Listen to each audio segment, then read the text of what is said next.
To register my disappointment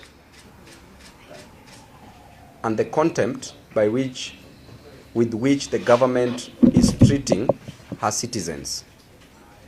The government did assure us that there was enough fuel to last Kenyans for 14 days, 2 weeks. Then, to our surprise, the government is increasing fuel prices for petrol by 28 shillings and for diesel by 43 shillings. That clearly tells you that the government does not respect its citizens.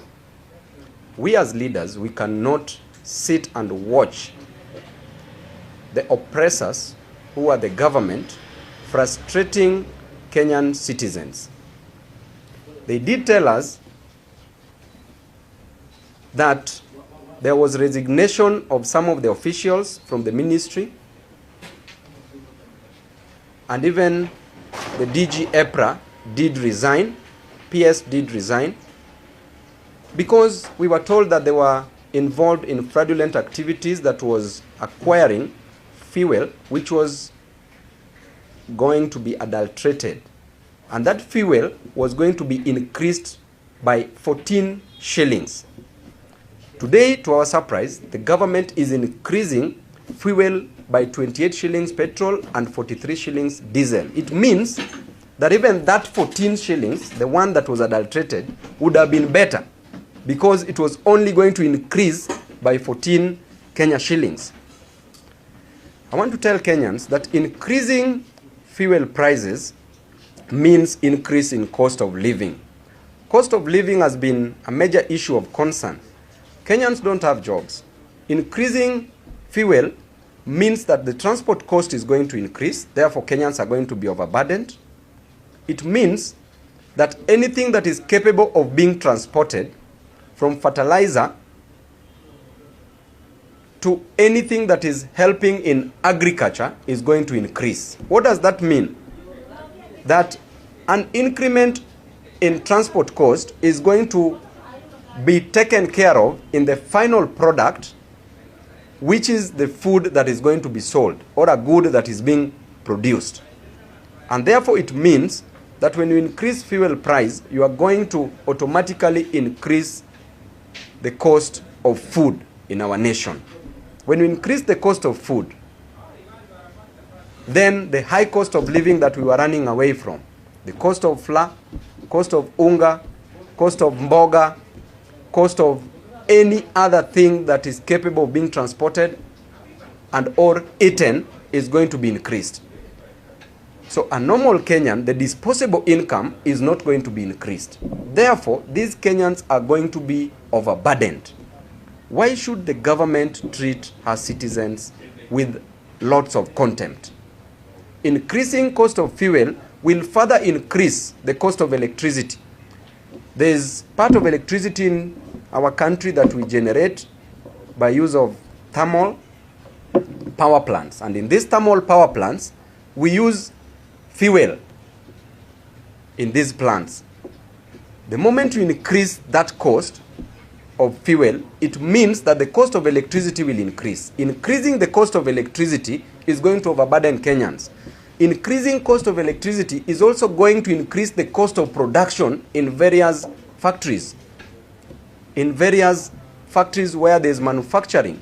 So the cost of production is going to increase, and when it increases, the price of those goods that are produced in those factories are going to increase. When those prices increase, this is going to further increase cost of living in our country. So we want to tell Kenyans that we have a very dishonest regime, a government that is based on lies. We can never trust on them, and we want to warn this government that when this skyrocketing of prices of fuel will be implemented, this is the right time to call for maandamano. That maandamano that we used to say. And you journalists, you agreed with me that maandamano is good. Why did you agree? Because we said kufukuza wakoloni ilikuwa nini? Journalist, ilikuwa nini? Ilikuwa nini? Maandamano. Kuleta multi-party system ilikuwa nini? Maandamano. Kuleta Gen Z kudeal na the draconian finance bill in 2025 ilikuwa nini? Mbadi kupata kazi ilikuwa nini? Si ni ukweli? So maandamano ndio time nzuri ya maandamano. Hii time ya increase prices za fuel because Kenyans are already suffering. So if you don't embrace maandamano, wewe mwenyewe utaumia. So I'm so disappointed. Kenyans are disappointed. This is not how we run a government, like a kiosk. Even a kiosk is run in a better way, very organized. This is disorganization of a nation and punishing Kenyan citizens. And alone does not bring fuel to Kenya. There are other sources where we can get fuel. We don't depend, 60% of the fuel that we receive, yes, is coming from that route. But we can change the route. There are other places where we can get fuel. Nigeria here has fuel, correct? There are other areas that we have fuel. We were told that the CS who does not understand what type of fuel oil we are getting from Turkana. What are we waiting for? We have other ways of getting fuel.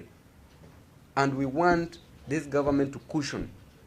We want subsidies on these prices of fuel that we are experiencing.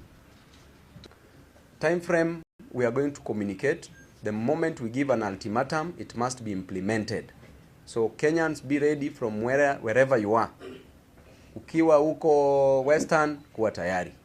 Ukiwa Rift Valley, kuwa tayari. Hii fuel price si ya watu wa one term peke yake. Hii fuel price sasa saizi hata watu wa two term.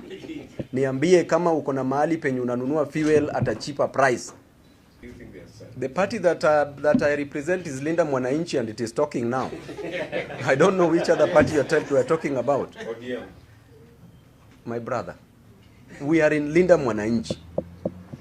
There are those who are in Linda Tumbo, Linda Matumbo. Sisi tunalinda pump na tunalinda Mwananchi. Pump ya fuel na tunalinda Mwananchi. The solution, the regime should go. That is the greatest solution. Mimi sina pesa kununulia wa Kenya fuel kutoka nje, but tukiingia tuna reorganize serikali. Alafu solution unajua bwana my brother. We ni one term ama two term?